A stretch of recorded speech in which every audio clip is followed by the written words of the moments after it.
Welcome to Popcorn Psychology, the podcast where we watch blockbuster movies and psychoanalyze them. My name is Brittany Brownfield, and I'm a child therapist, and I'm joined by Ben Stover, individual therapist. Hannah Espinoza-Rimas, marriage and family therapist. We are all licensed clinical professional counselors, also known as therapists, who practice out of Chicago. Even though we are licensed mental health professionals, this podcast is purely for entertainment purposes and to fulfill our love of dissecting pop culture in all forms. And today we're going to be talking about Anchorman. And Anchorman's a pretty well-known pop culture movie. It came out like 2004-ish. Yeah, ish. And it stars, Will Ferrell, all the regular guys, Steve Carell, all them. And basically it's about Ron Burgundy, a news anchor of a channel in San Diego, correct? Correct. Indeed. Okay, cool. Stay classy. Mm-hmm. And when we watched this movie, we noticed that there were some personality disorder traits that stuck out to us. And today we wanted to take a little bit of time to talk about that. So with the podcast today, we'll be covering a little bit of psychoeducation, which is our fancy jargon term for providing education to people about diagnoses, symptoms, and possible treatment. So we'll be covering a little bit of that. We're going to be covering the personality disorder symptoms we see in the movies. Each one of us had a little bit of a different opinion of which traits we saw, so we'll have a little bit of a diagnosis debate, and then we'll talk about treatment. Cool. So I'm going to do a bit of the boring bit, which is there'll be three specific personality disorders we're going to talk about: borderline, histrionic, and narcissistic, and they're part of the same cluster of personality disorders. So in the diagnostic manual, the DSM, which is kind of like the therapy Bible, is where all of our symptoms are kept. So if you ever see that in a therapist's office, that's what that means.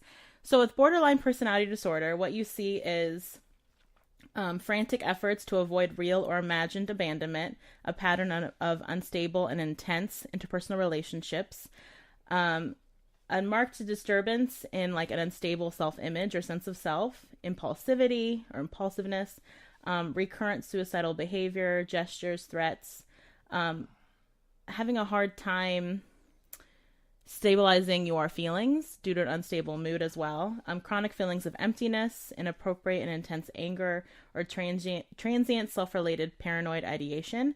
I guess what I could have said too is you don't need to have all these traits to be diagnosed with one of these disorders. So those are 9 I just named, but you only need to have, I think, 5 or more. Histrionic is when you're uncomfortable in situations in which you're not the center of attention, you interact with others in a sexually inappropriate way or provocative way, rapidly shifting emotions, consistently use your physical appearance to draw attention to yourself. You have a style of speech that is really vague and also can be very over the top or exaggerated, very suggestible by others, and then you consider relationships to be more intimate than they actually are. And the narcissistic, which is you have a grandiose sense of self, you're preoccupied with fantasies of unlimited success, power, brilliance, yada yada. You believe that you're special or unique and can only be understood by people who are also like special or high status. You need a lot of admiration. You have a sense of entitlement. Interpersonally exploitative, like taking advantage of others. You don't have a lot of empathy, or you're like unwilling to recognize that other people have feelings and needs. And you're often jealous of others who have what you would like. And then you can be pretty arrogant and haughty in your behavior. So it's a lot of information up front, but it's a lot of things that I feel like we saw in this movie. Now, we could also, warn that these diagnoses, they are subjective. And so just because we are suggesting that these characters have these certain diagnoses, they're not an accurate portrayal of any of these 3 diagnoses that I state. No, and we want to be sure that we note that when we're talking about personality disorders, these aren't something that even as a counselor we would be even likely to diagnose, and certainly not diagnose quickly. It usually takes quite a while to demonstrate these pervasive traits in a person to the point where you recognize that it's not situational, it's not something that has just developed out of the symptoms of another issue that's going on or something temporary, that they are long-term pervasive personality traits of someone that are dictating behaviors. Yeah, you really have to be careful with diagnosing. And like you said, Ben, it's usually a psychiatrist or a psychologist who does testing who will do like an official diagnosis of a personality disorder. It wouldn't necessarily be somebody in our position, like a therapist, who would be doing a personality disorder diagnosis. Especially because it takes such a long time to make the kind of diagnosis for somebody, and also to be able to really have a better idea of what it encompasses. There's so many different parts to it, so it would also be where it would take some time. It wouldn't be something that you could just like you would walk in the door and get that diagnosis. No, and I feel like because there's been more movies lately and shows where people have demonstrated borderline traits, that's become more of a pop term lately. Yeah. And I've had some pretty significant issues with that, where people are like, oh, she's just borderline or whatever. You've heard that kind of mentioned off the cuff, and borderline's a serious and chronic mental illness, and it's not something that can be diagnosed easily or quickly. It needs to be done diligently, typically with testing and lots of time getting to know someone to rule out that behaviors you see aren't the byproduct or consequences of trauma or other situations that might have happened in a person's life that can affect their behavior, that these have been long-term pervasive personality traits that exist outside of the context of situational stimuli. Yeah. And also, diagnosis in general, in order to get a diagnosis of any kind, it has to be impacting your life in a way that is making it hard to maintain relationships or keep a job. These aren't, this isn't something that it's like, oh, sometimes I feel like this. It's something where your life is in, especially with personality disorders, your life is in turmoil. And you're in turmoil almost all of the time. And it's something that is it's a very difficult life to live. And so even hearing the traits, if you feel like, oh, like I have some of those, it has to be something that's impacting your life in a very concrete, major way. For sure. And also, kind of like you said, you have to make sure it's not a direct result of trauma or, a horrible relationship, or sometimes maybe even having someone in your life who might have a personality disorder. And so you've kind of taken on some of those traits. Like if you have a parent who has it, or, you've been in a long-term relationship with someone who operates that way, it can kind of shift how you view and how you deal with interpersonal relationships, because a big indicator of all three of these diagnoses I just discussed is how you deal with other people and how you deal with other people that you relate to in some way, if that's you're romantically entangled with, that you are in competition with, that you're, just interacting with on a regular basis, and how you relate to other people, for sure. And I think also part of why we wanted to talk about this specifically is like what Ben was saying is, it is becoming more flippantly used, the term borderline, in society, kind of like when people will say, I can't figure out what I want to eat for dinner tonight, I'm so bipolar, or I love to clean my house, I'm so OCD about my chores, which is, well, one, offensive to people who actually deal with those issues, because Correct. Like Hannah said, having traits like this isn't because you can't make up your mind or you love to be clean. Like, it's messing with your life, it's screwing up It's making it your hard, ability to function and to be a calm, contented, healthy, well-rounded person. Right, and then you see that, it's like you said, flippant is a great word. It's just used to describe regular personality traits and not to the point where it's reached a disorder. It's so disruptive to your life that you can't function properly in normal adult capacity.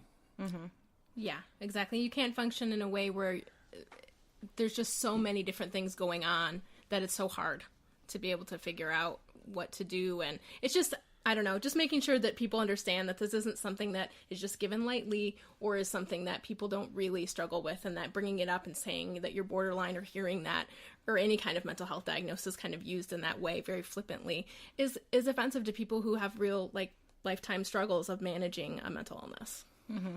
Right. For sure. I don't feel like we've hit on borderline a couple times, because that's been more used in society a little more colloquial, but there's also traits of narcissism and histrionic, and I feel like histrionic's not a word you hear too often outside of No, it isn't. Outside of like the psychology realm, but I feel like people get accused of narcissism lot without Yeah. like reaching to the point where they are a narcissistic personality disorder. There are certainly people who are self-centered and who have difficulty connecting with others without rising to the point of it being a personality disorder. And I want to make sure that we're super clear on that when listening to this, don't go assuming that, because somebody has these traits that, they meet all the criteria, I can now diagnose them. Well, don't use this episode to, like, diagnose your girlfriend and then be like, I know what your problem is, and then write off all her behavior. Because maybe... Hannah, how's that go? Yeah, it doesn't go great. Diagnosing your partner is never a good idea,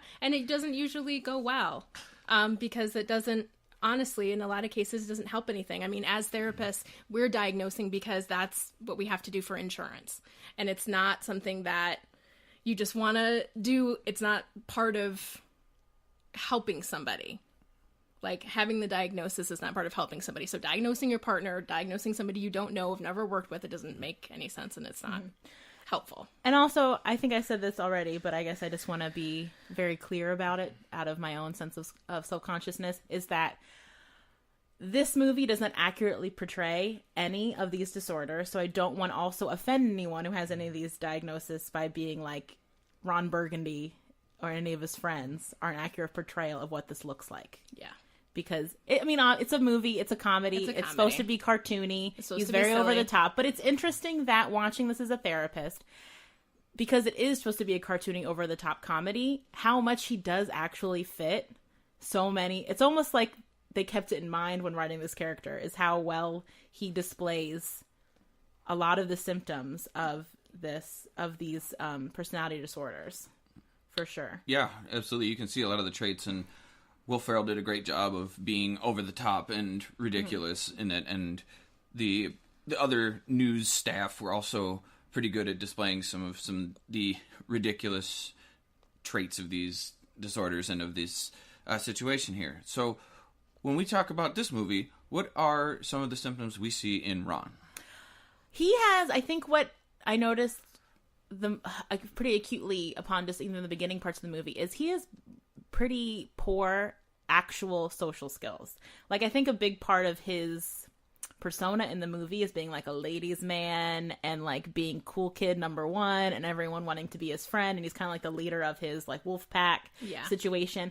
But in one of the first scenes of the movie, he is at that pool party and Veronica comes up to him and he tries to like lay his swagger on her, and she's just like, no thank you. And as soon as she does not fit into his persona, or as soon as she doesn't play by the rules he's created about I can only relate to people who treat me kind of like a god, he like shuts down and cannot function.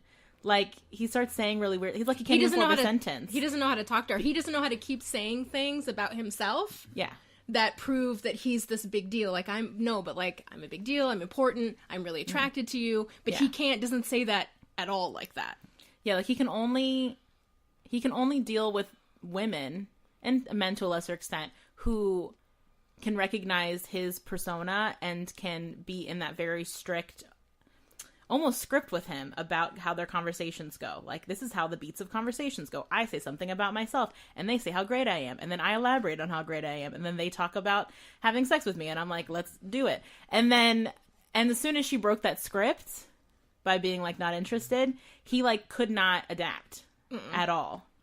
No, he couldn't figure out how to be himself anymore because the persona that he had established that has been reinforced throughout his life, like, he became a babbling person who like, but what? And he's saying things that made like absolutely zero sense and not coherent and not able to connect to her at all because now she's operating outside of his identity. Yeah, and like someone who would have bad social skills, instead of adapting and maybe meeting her more where she's at, he doubles down and starts doing even more provocative stuff, like working out shirtless in his office and making sure she sees him shirtless in his office, making a lot of sexually provocative statements towards her, corralling his friends to also treat her like that. You know, he just kind of ups the ante to reestablish the status quo because he's probably wildly uncomfortable with this situation she's created in which he can't use his script of I am a sexy, scotch drinking, mustache having, Burt Reynolds type. Yeah. How are you not attracted to me? I don't know how to be myself other than that part of me. Right. Because all his stuff is bravado, persona related. When I say persona, it is like the character he's playing for himself, which is what I just said, like this macho man. Yeah. And all of his friends really pump that up. Yeah, he really has a group of people around him that really support all of the thoughts and things that he thinks about himself. And really let him be the person that he thinks he is. Which isn't uncommon to find people who enable our bad behaviors because we Right. don't have to change. Like, think about in the context of people with addiction, you know, people with any sort of self-destructive behavior, they tend to have other friends that pump them up because they don't have to change, and it validates their behavior and doesn't require them to look inward. I mean, that's like a lot of times when people will work through in recovery of addiction, they sometimes have to get a whole new group friends because they just can't, they've picked friends who are just not good for them and who can't break out of that cycle of behavior. Right, and they get reinforced, and they get a whole social structure around them that supports them in being who they're comfortable being, and it allows it to be pretty difficult to start to separate out what is being socially reinforced and then what is pervasive personality disorder, which is why we highlighted that in the beginning to really kind of stress that with disorder behavior, it's really got to be something that causes serious disruption in life. It can't just be something that shows the traits or how they act. It has to be causing disruption in life. And with Ron, we do start to see that these symptoms start to cause problems once we step outside of the realm that he's created for himself. Yeah, as soon as there is a new variable, which is a woman wanting to be an anchor, his life does fall apart. Because you could argue that in the beginning that he didn't really have symptoms that were an issue because his life was flourishing. But it's not really when you really look at it. I mean, he doesn't have a romantic relationship that's making him happy or fulfilled. Right. He, as soon as Veronica gets introduced, everything falls apart because he is upping the ante and trying to reestablish the status quo, and he totally sabotages his whole job, puts his whole profession at risk because he wants to still be like the big guy on campus. And so then he loses his job, and then once he loses his job, he totally collapses. Yeah. Well, one of the things that I noticed about Ron is that he has a really hard time adapting to any kind of emotional change of any kind. Like if something doesn't go, kind of what we've already been talking about, if something doesn't go the way that he thinks it should or does, he cannot handle it. Mm-hmm. Like when Veronica takes over for him, I think, he just, like, he stops showering, he stops hanging out with his friends, like, he does not know what to do with his life. He has a really hard time managing his own emotions in a way, like, emotional regulation, and having a really hard time managing his responses to things that normally for some people would be, like, yes, it's hard to lose a job, absolutely, but...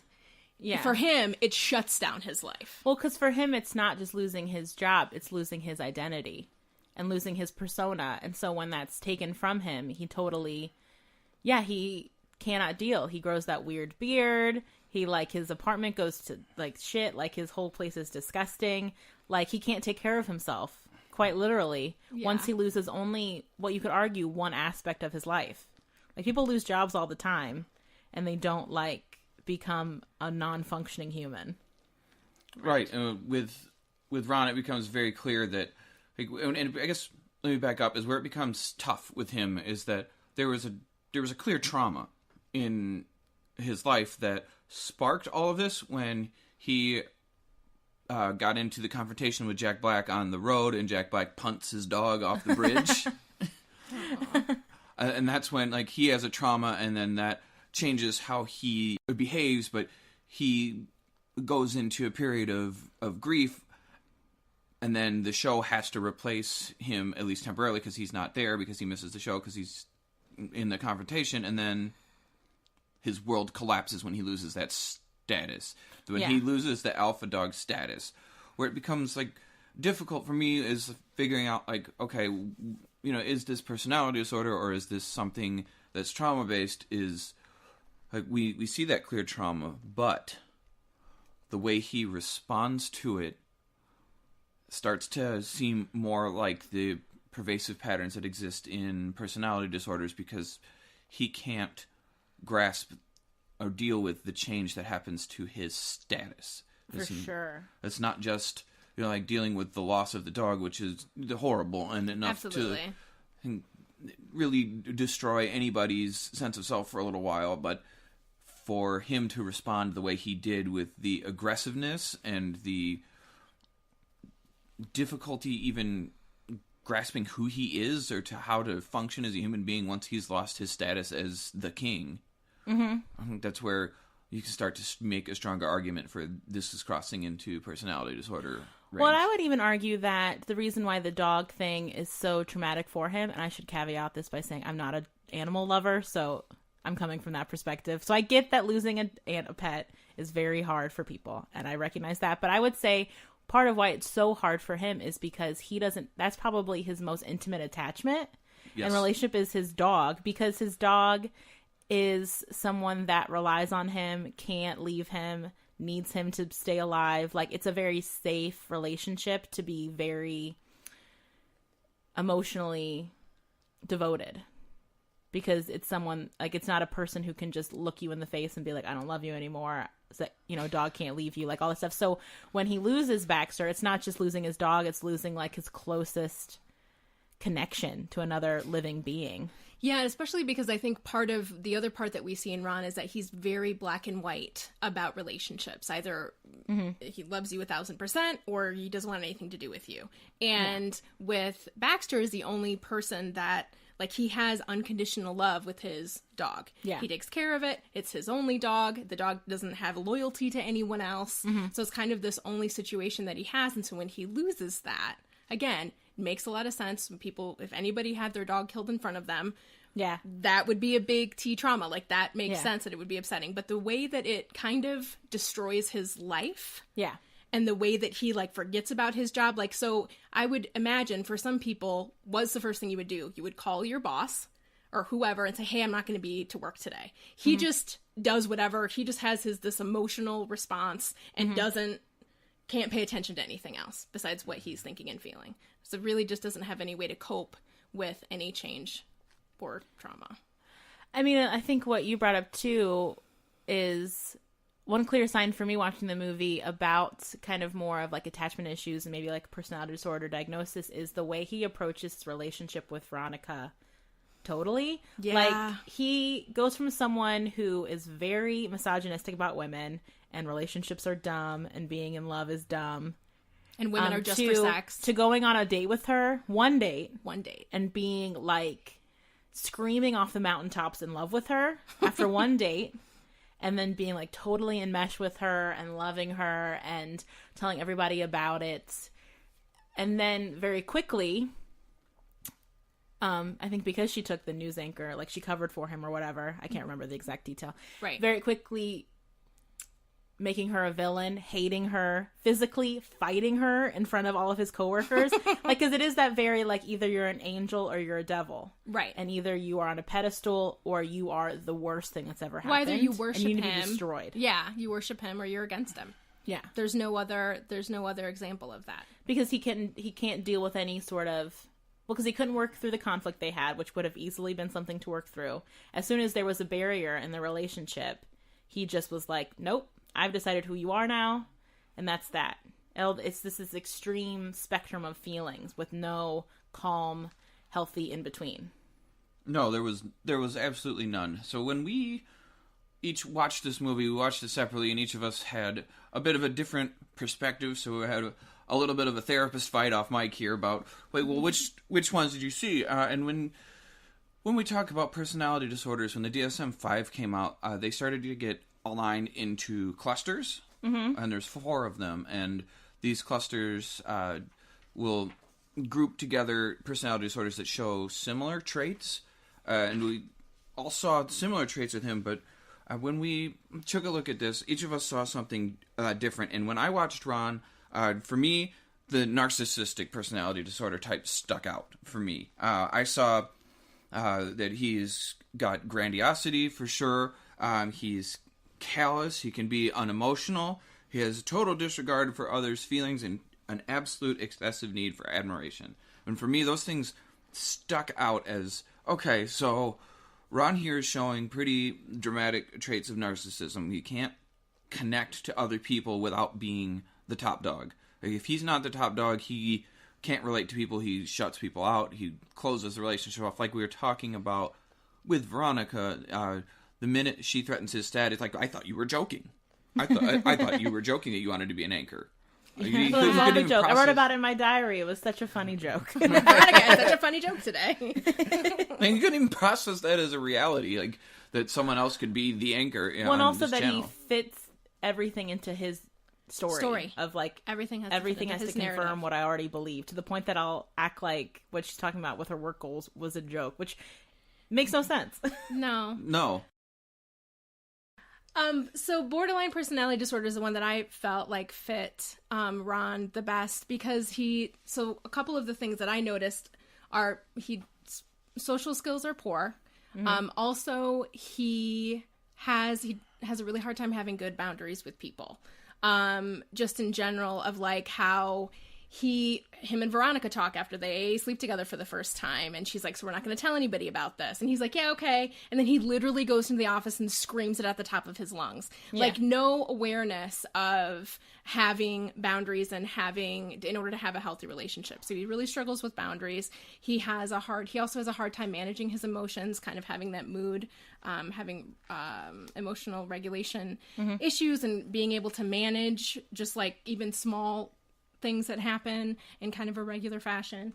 I think that's all that I had. I can't remember the other parts, but I guess what made me gravitate more toward histrionic is because I get what you're saying with narcissistic, Ben, but I feel like he has too many feelings to be narcissistic. That's how, I mean, I don't mean it like that, but like he has too many over the top expressions of feelings, I think, to fit what I would consider narcissistic personality in my head. Like, he is so attached to Baxter, and when he dies, or when he thinks he dies, he is so distraught and upset. And also, I think part of what draw me to histrionic was how inappropriately sexually seductive he is. Like, working out shirtless in his office, and all of his language being very sexualized. And also the whole trait of, in every situation, you have to be the center of attention, you're uncomfortable. I mean, he takes her on a first date and he takes her to a place where he can play the jazz flute. And all kind of just talks about himself and how great he is. And like, look, the owner knows me and we're like best buddies. It's all centered around, look at me, look how great I am. I need to be the center of attention in order to be... I have to be idolized to be loved. In order for you to truly love me, you need to see how I'm idolized and get on that bandwagon. All his stuff is so, center of attention-y. And just because he is so over the top and exaggerated in his expression, he's in his glass cage of emotions, or glass box of emotions when after Baxter dies. Mm-hmm. And then he believes that relationships are more intimate than they are, which is the thing with Veronica too, is... being like, I'm in love after the first date. And also, I would say all of his relationships, he treats like more intimate than they are, even though it's more in the sexual realm.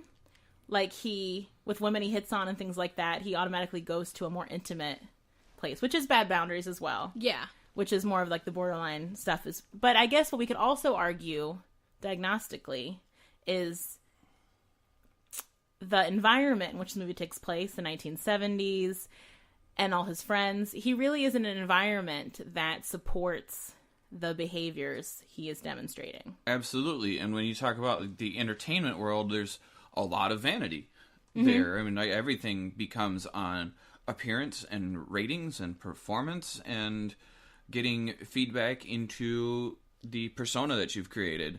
And Ron is clearly adopts this caricature of the newsman, and as soon as he becomes that character, he becomes like the it guy, and they go out of their way to describe like there's not like different channels. There's like 6 channels at this point in time, and if you're the news guy, you're like the guy, and they go through I think the whole montage in the beginning showing like everyone adoring Ron and everyone like quoting him and saying his catchphrase with him. Stay classy, San Diego. Well, and what's hard too is his delusions of grandeur, like him thinking he's a pretty big deal, is validated to a certain extent, which would be hard as a therapist to work through with him, because he is treated kind of in this godlike fashion that he has created for himself.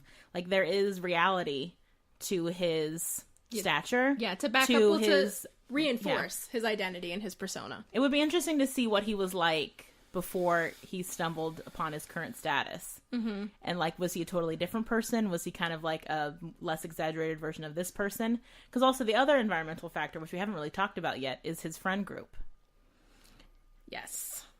Yeah, you definitely see a lot of this reinforcement of the grandiose behaviors with his friend group. Like everybody is supporting them acting like pigs, basically, but like the objectifying women and being on a conquest, everybody except Brick to be out there, but like they Brick loves lamp. Well, and they also probably like Brick or accepted Brick because he's not threatening. He's not going to threaten their status. He just goes along with what they're doing and saying and thinking. Therefore, they don't have to adapt or change. Right. I mean, they're all very sexually provocative. They're all very self-destructive. Mm-hmm. They all pump each other up, kind of like frat boy style.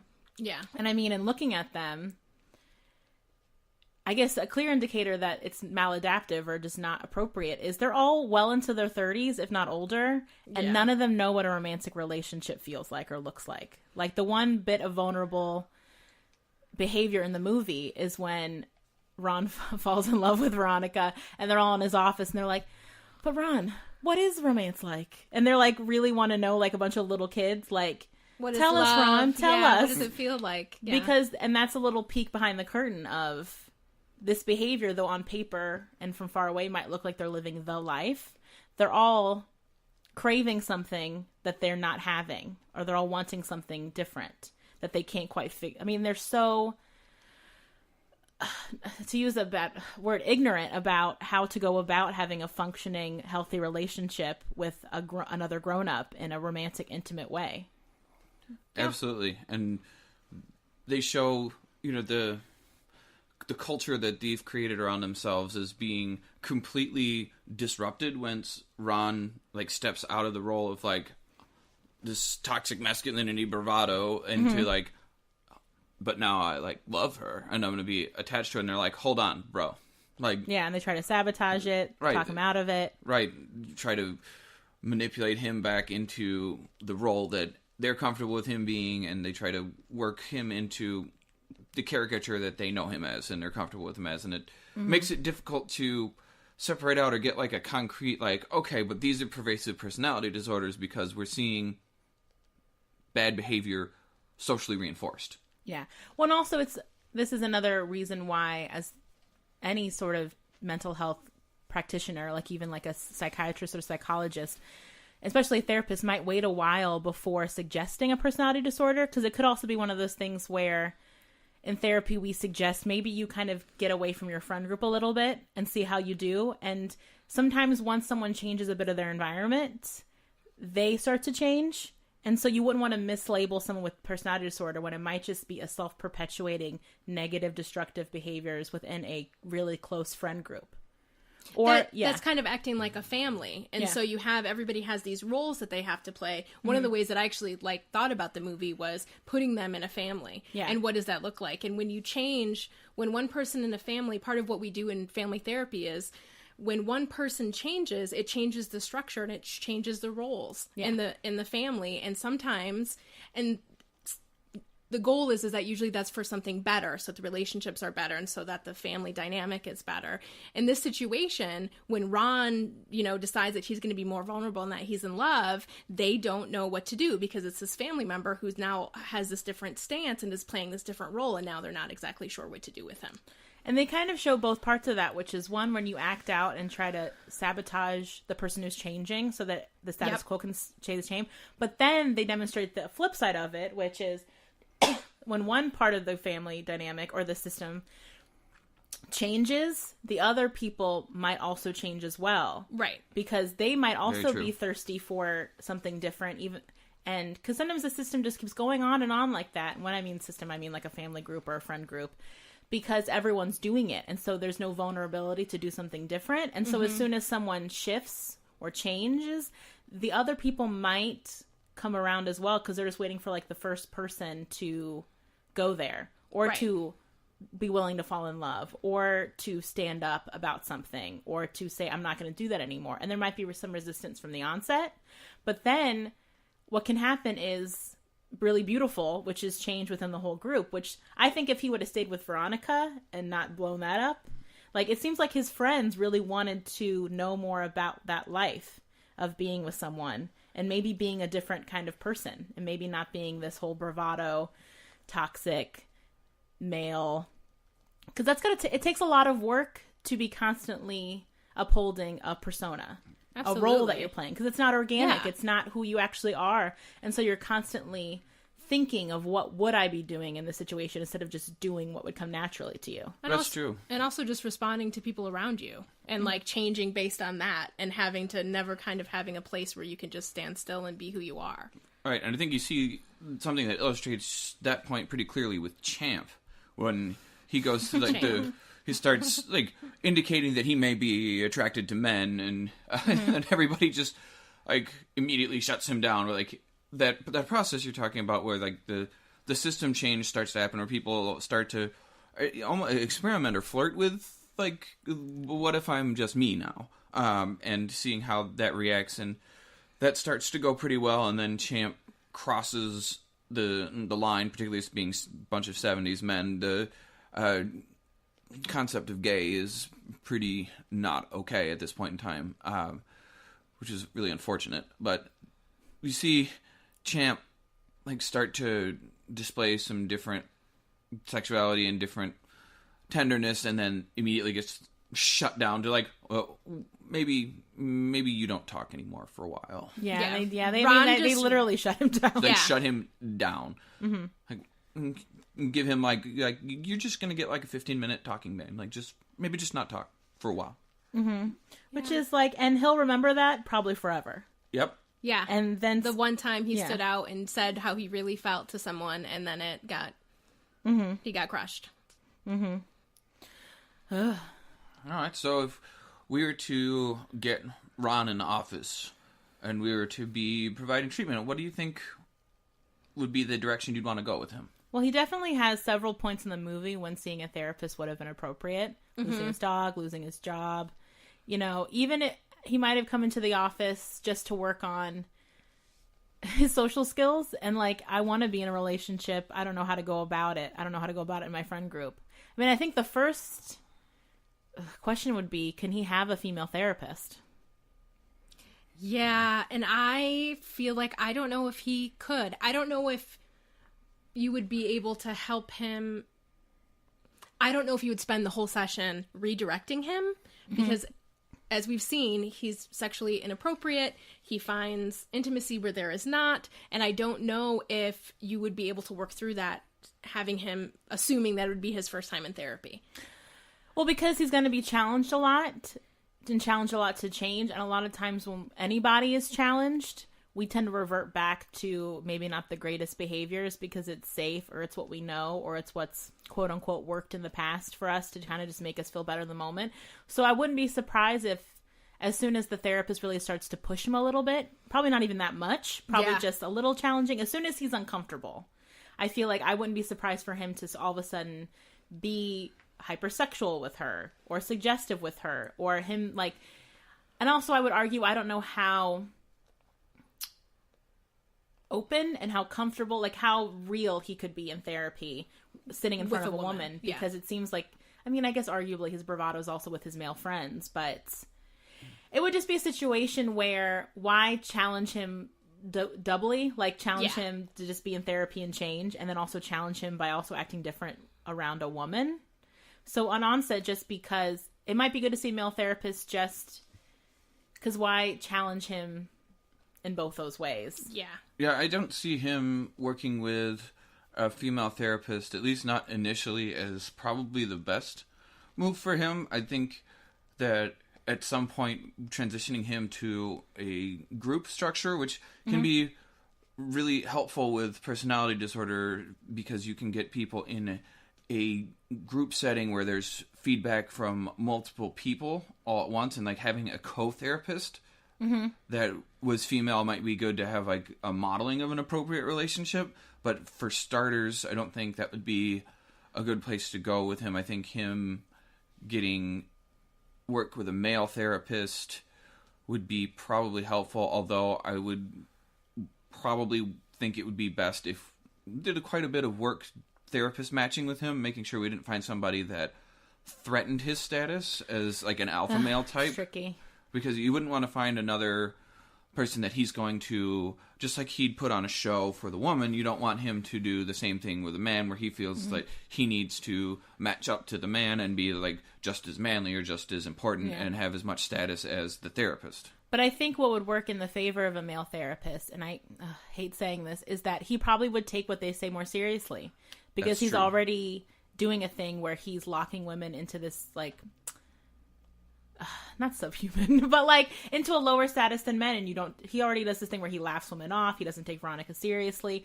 And so it would be very easy for him to write off everything a female therapist said to him that's threatening as just like, she doesn't know what she's talking about. You know, women, they're all about feelings and emotions and, you know, and blah, blah, blah. And just kind of writing off the things she was saying as very gendered, or only women think that way or do that stuff.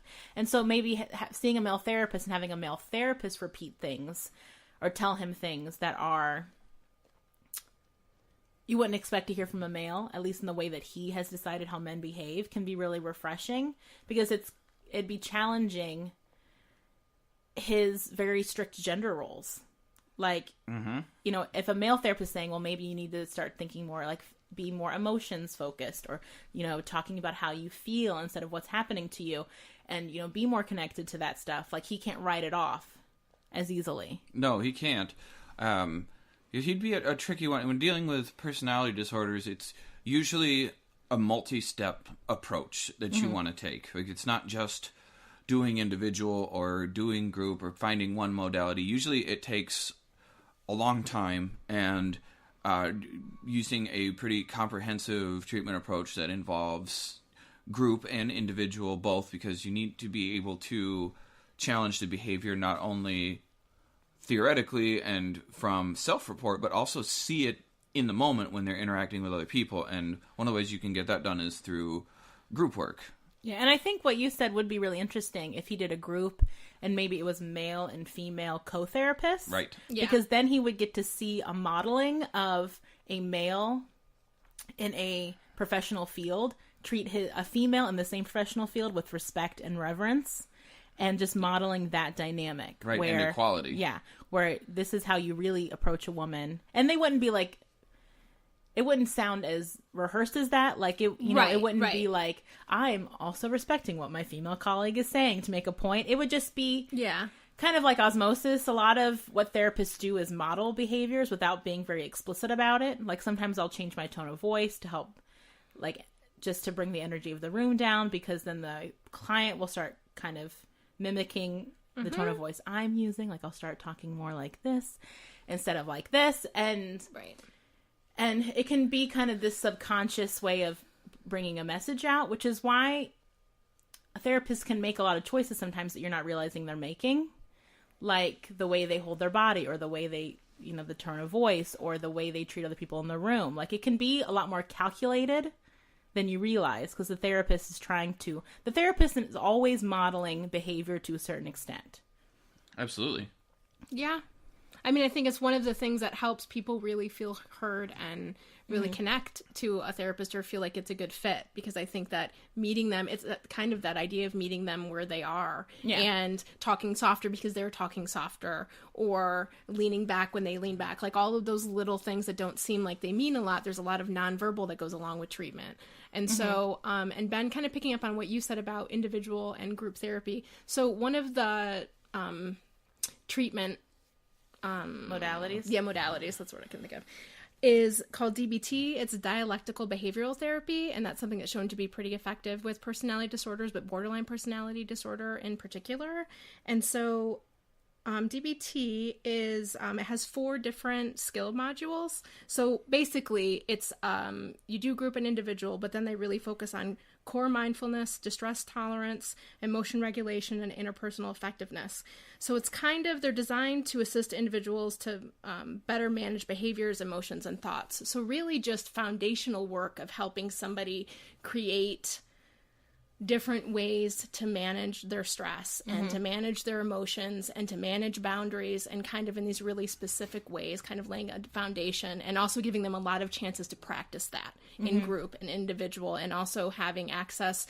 DBT is a really specific form of therapy, and so, or technique, where you have a lot of access to the therapist, and it's a little bit different than coming to see one of us. Well, from what I understand, it's pretty intensive. Like when you decide to do DBT, you do, I think, several days a week. Yes. For a while. Yes. And it's very workbook oriented, it's really structured. And there's group and individual. And individual. Yeah. And then the therapist is available 24 hours a day. I believe because the understanding is they're putting their clients in a position of great change, very intensive, challenging and change, because they see them so often that they know that they're putting their clients in positions where they might be in a crisis state more often than not, at least in the beginning, which is why, none of us are trained in DBT, because you do have to be willing to be on the phone any time of day with a client. So you have to be really willing to put yourself in that position as a therapist and have not as much boundaries about your work, just because you have to be free all the time. And because it is really, and it's also very, like you said, very structured, a lot of role play. I think even individual work with Ron, anybody we work with that are struggling with social skills and interpersonal skills, you do a lot of role play with, because you are teaching them how to be with other people and how to talk to other people. And are your interactions with other people realistic? And by that, I mean, are you really hearing what they're actually saying? Because a lot of times when we're coming from a state of intense emotion, and we've all had this situation where we hear something that the person did not say because we're worked up. Sure. You interpret it weird. You change the color of the tone. And I think with with the increase in electronic communications where there's no diction behind the voice, you have to take everything from text. I feel like there's a lot of reacting to online or text communication that can really exemplify that. Because you can fit it into because you can make the tone of the text or whatever written, communication. You can create the tone in your head to match maybe your insecurities. Right. And even with spoken word, in couples work, how many times do we look at a couple and they tell us the same story, but 2 different ways because they both heard something different because they're both coming at it from their own place of insecurity? Absolutely. When I've worked with couples and maybe the husband said something like, I need you to check the dog bin. And what the wife hears is, you think I'm stupid because I can't even think to check the dog bin and you have to tell me. And you're and then there's usually surprise by the other person of, I didn't say, what does that have to do with your intelligence? Because we hear things and we not just hear the words, we also connect all of our insecurities, all of our beliefs about ourselves. And so when you have someone with personality disorder, which is one of the key displays, is a lack of sense of self or a lack of identity. Yeah. There's no their foundation's always being rocked because it's not very strong. Mm-hmm. Right. And then so if you were to get somebody in DBT treatment, part of the process of that would be to making sure, help them understand that they can both accept and change something at the same time. Yeah. Which is one of the big skills, and what they really mean by dialectic is that you can accept and change something at the same time. You don't have to make something not true anymore and fight the existence of it in your life, which I think plays into some of those insecurities you're talking about with people. Is it, you can accept that I have this insecurity, and also work to change your thoughts around it. Yeah. And also a big part of that is that black and white thinking of just because something is happening doesn't mean that it has to, you don't have to be a different person to deal with a situation or to accept a situation. You know, a big part of that can be too, like, if I let someone talk to me that way, then I'm weak. Therefore, I have to scream in their face to prove my strength. So it's, I mean, that's a dramatic example, but it's kind of part of it is like, there can be a middle ground in there. It doesn't have to be, I'm either being weak by not being confrontational, or I am strong because I'm willing to scream in their face. Right. And with DBT, one of the things that it does that's where it evolved out of cognitive behavioral therapy. So there's a lot of components of it that combine multiple other therapies. And Marsha Linehan, the one who created it, will be the first to admit that, like, she didn't invent all of the parts that go into it, but she incorporated a lot of things and blended them together in a way that could make sense and be easily accessible, particularly for people who are distressed. So there's a lot of use of acronyms in creating new behaviors that people can learn and understand. Like hold on, but what does a wise mind do? And a wise mind accepts, and they work through the different steps of accepts and understanding how to slow down, how to take stock of the situation. How am I contributing to how do I contribute to society? How do I change the situation? There's a lot of it's a lot of not viewing everything as a threat. Right. That you need to combat or run away from. Yeah. You know, exactly. It's getting to that middle ground. And I think with Ron, like, outside of DBT, and DBT, I'm not, like, super familiar with DBT. I've gone to, like, maybe one workshop years ago. But is doing existential work with him, like, forming that identity. And by existential, I mean asking questions like, well, who am I without a job? Or who am I without my friend group? Or who am I when I'm just by myself? Kind of like making him have those thoughts and think, because he might never have actually thought that before. Like, who am I without my job? Right. And so developing a more flexible mind about who he is and kind of fleshing him out as a whole person. Therefore, when he does lose things like his job or a relationship, he still has other big parts of his personality and identity to hang on to. So it doesn't become like this all or nothing. If I don't have this thing, then who am I? And I'm going to collapse inwardly. Right. And then with DBT, what they would do is, like, not only building that recognition, but then they would build, like, set skills to deal with it. So, like, you can learn. I mentioned accepts. Like, an accepts is one of the things that people use to distract themselves, and it stands for activities, contribute, comparisons, emotions, push away, thoughts, and sensations. So it helps you to kind of pull together this idea that you are a whole being, and that there are lots of different tools that you can use to tolerate the things that cause the distress, and that can help you move through it and recognize that what's going on is temporary. Yeah. And what's going on is not forever. It's not catastrophic. Well, it's gaining perspective. Correct. Like, this is just right now. Right. And it's not going to last forever. So what can you do to handle this right now? Because part of why the reactions can be so big is because the person's not just thinking about this moment, they're thinking about their whole life. DBT, another thing that I think that is important and why it'd be helpful for Ron is that where he demonstrates a particular weakness is the ability to communicate emotions to others. And DBT teaches people a lot of ways to do that, where they're communicating effectively with other people. And a lot of times with personality disorders, with all those symptoms that we mentioned, and like the self-involvement and the over-dramatic engagement in emotions and catastrophic thinking, it becomes difficult for people to get past that, to communicate accurately and clearly what's going on. And DBT can be a really helpful tool to make sure people have tools to do that. It's all about providing mindfulness of, okay, where am I actually at? What is actually going on? And then what am I able to do about it? Yeah, because it's how it relates to CBT is the idea of take a breath, evaluating the moment, and then using a coping skill to deal with that immediate feeling, and then changing your thoughts about the situation. Yeah, after you're calm. Yeah, getting perspective. Because it is one of those things when we're highly emotional, we can't think appropriately. I mean, the concept like seeing red, Yeah, exactly. you know, and like I was so mad I don't even remember what I said. Like Just that's a being- real feeling. Yeah, but just being elevated in general. So when I thought about treatment, I thought about seeing Veronica and Ron together. And I think in couples, when I do couples, usually I do where I see them as a couple and then I see them individually.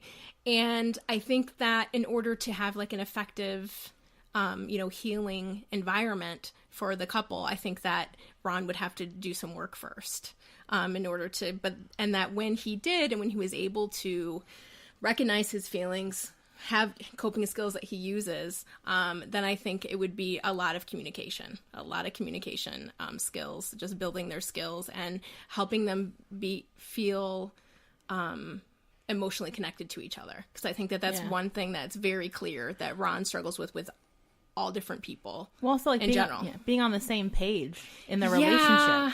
You know, are you at the same level of intimacy, of intensity in your relationship? Like, are you as both equally committed and engaged? Like, do you feel like you're in love and you're going to marry her very soon? And is she just like, we just started dating like 6 months ago? Like, you know, making sure they have the same goals for the relationship, I think would be a big thing. But I hear what you're saying. He would need to, because in couples you get challenged a lot. Yes. By the therapist and by your partner. And so you have to have the skills to handle that discomfort of being challenged. Yeah. And being challenged by someone that can feel the most threatening because they have your heart. I mean, not to sound like too romantic about it, but that's a person that could break your heart a lot of times when you're in couples. And so it can be, ironically, the hardest person to be challenged by and to be open with. Yeah.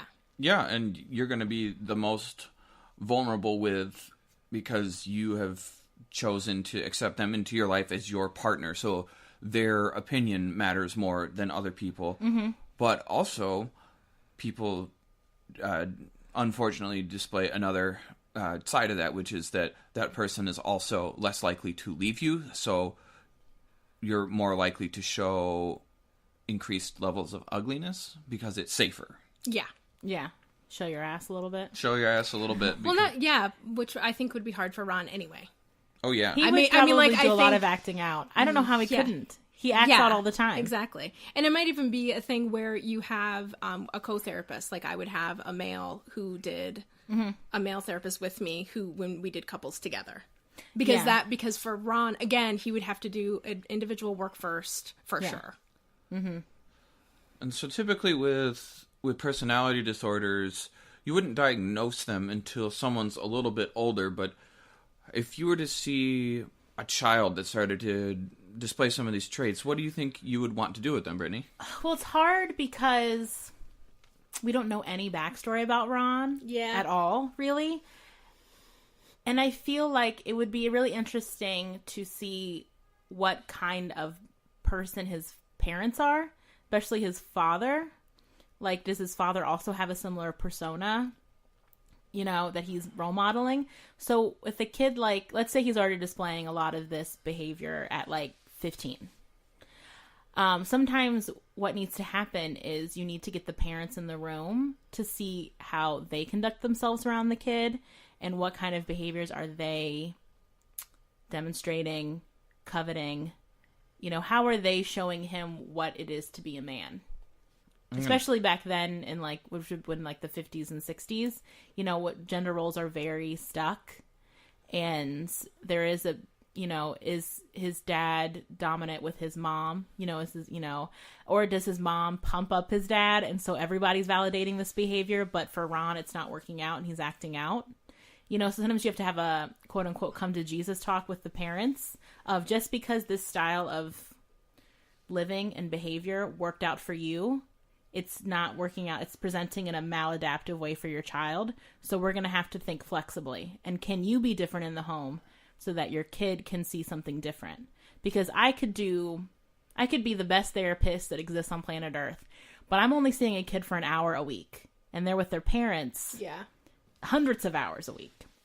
And so if they're totally contradicting what I'm teaching this kid, therapy at best will be mildly successful. And by that I mean he might have a slightly, like, let's say he comes to see me and because he's having emotional outbursts 5 days a week. Maybe I can cut him down to 4 days a week. Right. Or maybe he has 3 outbursts a day at school, 5 days a week. Maybe we can work on bringing him down to 1, which isn't ideal either, because that means every day at school he's freaking out. So it would have to be a lot of, where is he learning these behaviors? Because I've worked with adults who have parents with personality disorders, and I wouldn't necessarily classify them as having them, but they've learned a lot of these behaviors, and so they have what we call tendencies towards a personality disorder, because it's what they've learned. Like, they've learned that people might abandon you, so you need to freak out when someone's leaving you. Or you need to leave someone first. Or that you can only show emotions in this heightened state.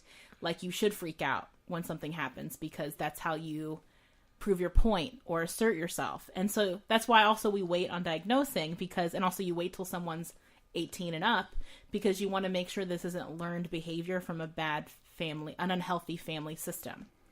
It might be something they can quote unquote grow out of once they get out of the environment of their house. So it would be a lot of probably family work. Yeah. In addition to individual work with him. Right. It'd probably be me doing a lot of work with the parents. Maybe doing like psychodramas, like acting out situations, and how are we showing the kid that you can do things differently, or can you be adaptable? And that can be really hard, because sometimes the parents aren't willing to change, or they don't understand what the therapist is trying to prove. Right. Because I think can be this idea that when you're coming to a therapist, you're coming to an expert. And so they should just have like the perfect, correct answer to like, quote unquote, fix the problem. Yeah. And so when the therapist is then looking at you and being like, no, you need to do this and this and this, then sometimes people can feel like they're not getting what they paid for, or that I didn't come to therapy so that I can be told I'm a bad parent. Yeah. Yeah, that can be an issue. And that can be so you have to be very careful about, hey, this is what I'm seeing. And, you have to be careful not to suggest that the parent is doing something unhealthy, but kind of it can be more like, this is what I'm showing him to do in terms of communication. It would really be helpful for me if you also practice this with him at home. So making it more like the parent's translating a skill for you, and less like you're doing something really unhealthy with your child and I need you to change it around. Yeah. I need you to stop and do it different. Yeah. And sometimes you can get to a point where you can be a little more assertive with the parent. Like if you've been seeing a kid for 6 months and nothing's changed, if the parents come at you from more of a point of desperation, then you can be like, well, here's the thing. I think we're not going to get any further until this happens. Yeah. And can you just try for me? Let's just go this next month and you just try to do this one thing differently. And if at the end of the month you've given it your all and nothing has changed, then you can call me out on the mat. Yeah. But usually when I've had that talk with parents, something does change, even if it's a little, by the end of that month. Because it's all about like showing, the parent is with the kid all the time. And they need to be the one doing more of the heavy lifting. Well, one of the things that I know that when I work with anybody in general is, if you can do the things that we talk about in here with me, that's great. And it looks like you're trying really hard but what is more important is, can you translate that into your life? Because you're only here an hour a week most of the time. And being able to practice that out in the world is going to have a bigger impact than just doing it in here. And it's okay. And I'm glad that you're willing to work in this safe space. And that's what this is for. But also, how can I help you figure out how to do that out in the real world? Because a lot of times, like you said, we only have a little bit of time with someone. And to help them really have meaningful change in their life, they have to be willing to try these new things out in the world. And not like in a forceful, like you have to do this tomorrow, but just in like a, hey, what do you think that would look like what would that conversation look like? And then you do role play what that would look like. And so I think that's kind of what you're saying, is that having a way especially for a child to work on things at home and not just in the room when you're with them, and how important that can be for meaningful change. And what else can be really important on top of that is that for parents or caregivers or whoever to remember that human beings are at our core animals, and we do respond to behaviors and reinforcements and punishments to things, and you have to be aware of how you respond and how you influence the way a child or anybody in your family is going to be thinking about themselves. And when you're dealing with like this personality disorder kind of issues, like some of the things some of like the key components of like narcissism is that the things that people tell themselves about themselves, like how great they are, aren't necessarily based on reality. And like there's not a whole lot of evidence that supports this assertion that you're the greatest whatever in the world. But people hold on to that and seek out the admiration and people that reinforce that. And what you have to watch for is that as a parent or a caregiver or even a partner, that you're not reinforcing that message and artificially inflating someone's ego. And it could be something as simple as, do we focus too much on, I don't know, a random example would be like on your kid's looks. And every time something, you know, is good with their looks, you say, oh, you're so beautiful. Or, you know, that girl was really checking you out. Like, you know what I mean? You're good, such a handsome boy. Like, and then be like, how about we try pumping up other parts of their identity so that you could create a well-rounded identity. Right. And so it doesn't become part of this where they're only tied into their beauty. And so then they have to be the most beautiful, or who are they? So sometimes working with parents and being like, let's spotlight other parts of this kid's personality, other parts of who this kid is. Sometimes pumping up the weakest parts of him. And with him, it might be being sensitive and being absolutely. emotional. Yeah. And so with parents, I'll sometimes be like, as soon as a kid shows the slightest hint of like an emotion, like verbalizing it, pump it up. Like, be like, I'm really proud of you for saying that you were angry. Even if they said, I'm angry, and then like stomped off, you know, concentrate more on the thing that was different or the thing that we're trying to encourage. Because it's like you said, it's like animals. Like when you're training a dog, like you swipe them on the nose when they do something bad, and when they do something good, you give them a treat. Right. It's a very watered down version, but that's the same idea. Like, we get really focused on punishments for bad behavior, and we forget about praise for good behavior for children. And so you have to really pump up the thing that you want to be different, or the thing that you want them to be stronger about or more able to do. Right. And with these reinforcements, the other thing that I want to be sure that I highlight is that you want to be sure on recognizing and becoming mindful of what you're inadvertently reinforcing. Yeah. Or because there's a lot of times where people will validate people's beliefs about themselves, even just by what they acknowledge and what they talk about with someone else. And with a kid with something like this, you might be acknowledging or reinforcing like, oh, well, like, of course you're the smartest kid in your class. So of course you're the most attractive or whatever. And you're not paying a lot of attention to creating that well-rounded persona because you're acknowledging and responding to when they talk about being the greatest or the best, and you don't explore like, okay, you know, it's good that you're good at that. What could you do to get better? Or what are some things you're not so good at that maybe you could work towards getting better at, and not just reinforcing only what you're good at and focusing only on that all the time. Well, also piggybacking on that, which is why I'd want to get eyes on the parents, probably both parents if they're around, is what do they reinforce about each other? Like, is the mom always saying, oh, God, you're such a big, strong man to her husband? Or, like, you're so good at work? Or, you know what I mean? Like, is she promoting something in her husband that then the kid sees and is like, that's what I need to be a good man? And vice versa, like, are they, like, hating on having feelings? Like, are they being like, that guy at work today cried, what a pussy? You know what I mean? Like, like shitting on the thing that you want the kid to improve on. And they might be like, well, I'm not saying it to the kid, or I'm doing really well with the kid, but I'm like, yeah, but what are you saying around the kid that's inadvertently reinforcing this belief systems, this traits? Like, how does he see his dad treat women? Like, does his dad one of those guys who pats a waitress on the ass? And even though he's telling the kid, I wish to be different with women, what the kid sees is going to be way more powerful than what the parent regurgitates, because then he can just blow his dad off. And and part of what is helpful about helping somebody create an identity that's linked to more than one thing is that life changes. Things change. There's going to be things in their life that they're going to experience, and if that identity is only based in one thing and then something happens, then that means that there could be a really big change for them, and could be really hard to manage that. And so helping a child have an identity that's rooted in a couple of different things can really be helpful for them to, again, be kind of this healthy, well-adapted individual. For sure. So final thoughts? My final thoughts. So I find Anchorman hilarious.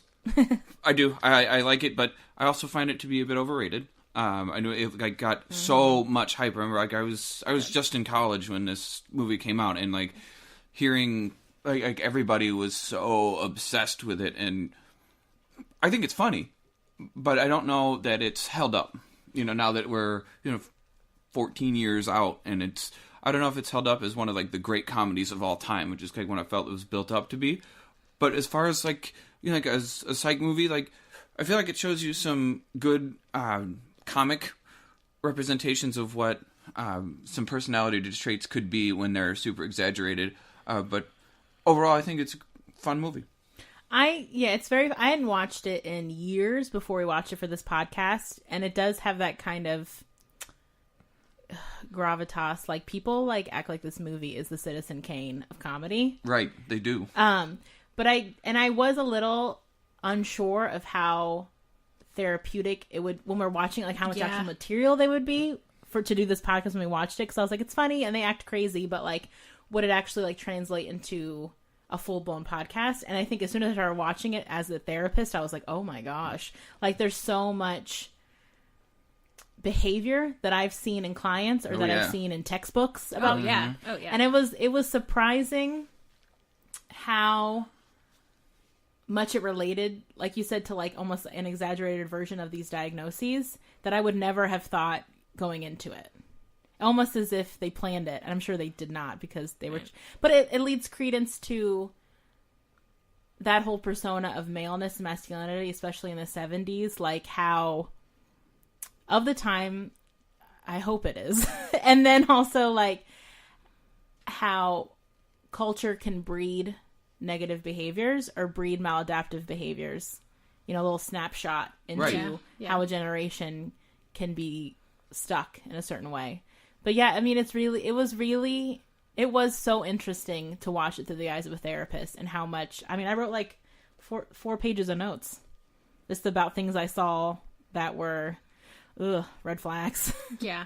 Yeah, I really, this movie just makes me giggle and laugh really hard, and it was really interesting to watch it as a therapist. So I think that, and also kind of thinking about it in terms of like a family and a family system and changing, and so it was a lot of fun to do this movie, and this movie makes me laugh really hard. But I agree with the idea that like I don't know that it holds up as much based on all the different things that are going on now, but it still is just, I mean, it made me laugh really hard, like it always has. Yeah, I mean, there's still parts of it that are just so fun, so and ridiculous, right? Yeah. Well, like I feel like if I had to like pick a Will Ferrell movie to watch like over and over again, it's going to be Step Brothers. Which I think is another one we will definitely do at some point on this podcast. Yeah, for sure. Yeah. Well, thanks for joining us. You can find us at Instagram at Popcorn Psychology. We have a Facebook page as well. We have a Gmail at popcornpsychology@gmail.com. If you have experience with any of these personality disorders we've talked about, if you've had experience with DBT, if you have further questions about any of this stuff, feel free to reach out to us on any of those platforms. You can find us at iTunes, anywhere that you listen to podcasts. So make sure you follow, subscribe, and review.